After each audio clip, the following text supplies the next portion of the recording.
Hi, I M doctor Amina Mufeeda.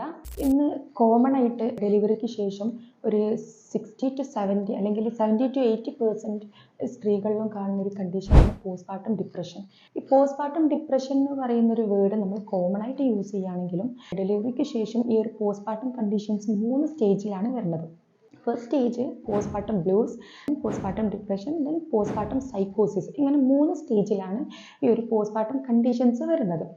Postpartum blues എന്ന് വെച്ചാൽ ഒരു ഡെലിവറി കഴിഞ്ഞ് 1 to 14 ഡേയ്സ് വരെയാണ് എക്സിസ്റ്റ് ആവുന്നത്.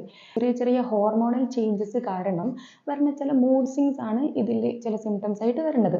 അതായത് വെറുതെ ഇരുന്ന് കരയുക, ആവശ്യമില്ലാത്ത ഓരോന്നിങ്ങനെ ചിന്തിച്ചിരിക്കുക, ബേബിയിലൊന്നും ഇൻട്രസ്റ്റ് ആവുക, ബേബിനോട് ഒരു ഇഷ്ടം തോന്നാതെ നിൽക്കുക, അങ്ങനെ ചില പ്രശ്നങ്ങളൊക്കെ ഈ ഫാമിലീസിനോട് മിങ്കിൾ ആവാതെ നിൽക്കുന്നൊരു വിഷയം വരിക. ഇതിൻ്റെ ഒരു സിവിയർ ഫോമാണ് പോസ്റ്റ്പാർട്ടം ഡിപ്രഷൻ എന്ന് വെച്ചാൽ. ഈ പോസ്റ്റ്പാർട്ടം ഡിപ്രഷനിൽ ഒരു 6 months to 1 year വരെ ഇത് എക്സിസ്റ്റ് ആവാനുള്ള ചാൻസ് ഉണ്ട്. ഇതിൽ സെയിം സിംറ്റംസ് തന്നെ കുറച്ചുകൂടി ഒരു കൂടുതലായിട്ട് ഈ ഒരു പോസ്റ്റ്പാർട്ടം ഡിപ്രഷൻ സ്റ്റേജിൽ കാണാം. പിന്നെ അതിൻ്റെ കൂടെ കുട്ടീനെ എന്തെങ്കിലും ഹാം ചെയ്യാനുള്ള ടെൻഡൻസി വരിക, പിന്നെ സൂയിസൈഡ് ചെയ്യാനുള്ള ടെൻഡൻസി വരിക, ഇങ്ങനത്തെ ഇഷ്യൂസൊക്കെ ഈ ഒരു പോസ്റ്റ്പാർട്ടം ഡിപ്രഷൻ്റെ സ്റ്റേജിൽ വരുന്നതാണ്. ഇതിൻ്റെ ഒരു സിവിയർ ഫോമാണ് പോസ്റ്റ്പാർട്ടം സൈക്കോസിസ് എന്ന് വെച്ചാൽ. ആ ഒരു സ്റ്റേജിലേക്ക് എത്തിയാൽ അതിനെ ഒരു ട്രീറ്റ് ചെയ്ത് മാറ്റാനൊക്കെ ഭയങ്കര പ്രയാസമാണ്.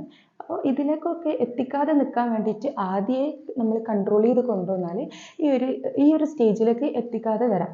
ഈ ഒരു പോസ്റ്റ്പാർട്ടം സൈക്കോസിസ് എന്ന് വെച്ചാൽ ഭയങ്കര റെയറാണ്. പക്ഷേ ആ ഒരു സ്റ്റേജിലേക്ക് ആദ്യമേ കൺട്രോൾ ചെയ്ത് കൊണ്ടുവന്നാൽ ആ ഒരു സ്റ്റേജിലേക്ക് എത്തില്ല. ഫസ്റ്റ് സ്റ്റേജ് തന്നെ കംപ്ലീറ്റ്ലി ഈ ഫാമിലിൻ്റെതാണെങ്കിലും ഹസ്ബൻഡിൻ്റെ ആണെങ്കിലും സപ്പോർട്ട് ഉണ്ടെങ്കിൽ ഇതിനെ കംപ്ലീറ്റ്ലി നമുക്ക് ക്യൂർ ചെയ്ത് കൊണ്ടുവരാം. സ്ത്രീകളെ ഇങ്ങനെ റൂമിൻ്റെ ഉള്ളിൽ ഇങ്ങനെ അടഞ്ഞിരിക്കാൻ പറയുക, അതിനൊന്നും സമ്മതിക്കാതെ ഇടയ്ക്കൊന്ന് അവരെയായിട്ടൊന്ന് പുറത്തിറക്കുക, അവരായിട്ട് നടക്കാൻ ഇറങ്ങുക.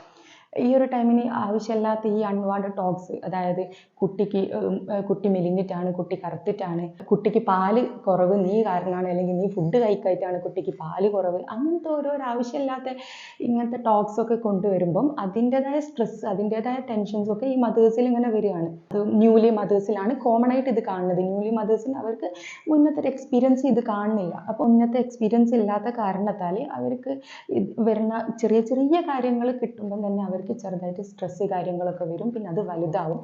അപ്പോൾ ഈ ഒരു ടൈമിന് അങ്ങനത്തെ ആവശ്യമില്ലാത്ത ടോക്സ് കാര്യങ്ങളൊക്കെ ഒഴിവാക്കുക. ഹസ്ബൻഡ് കംപ്ലീറ്റ്ലി അവരെ സപ്പോർട്ട് ചെയ്യുക. ഹസ്ബൻഡ് അവരുടെ കൂടെ ഉണ്ട് എന്നൊരു തോന്നൽ വരികയാണെങ്കിൽ അവർക്ക് തന്നെ ഇതിനെ കൺട്രോൾ ചെയ്തിട്ട് ഇതിനെ ഒരു കംപ്ലീറ്റ്ലി ക്യൂർ ആക്കിയിട്ട് എടുക്കാൻ പറ്റും. അതൊരു 14 ഡേയ്സിൻ്റെ ഉള്ളിൽ തന്നെ കംപ്ലീറ്റ്ലി ക്യൂർ ആയിക്കോളും. സപ്പോർട്ട് ചെയ്യുക, അതിനനുസരിച്ചുള്ള ട്രീറ്റ്മെൻറ്റ് ഒക്കെ കൊടുത്താൽ നമുക്കിതിനെ കംപ്ലീറ്റ്ലി ആയിട്ട് ക്യൂർ ആക്കി കൊണ്ടുവരാം, അവരെ നോർമൽ ആക്കിയിട്ട് കൊണ്ടുവരാം.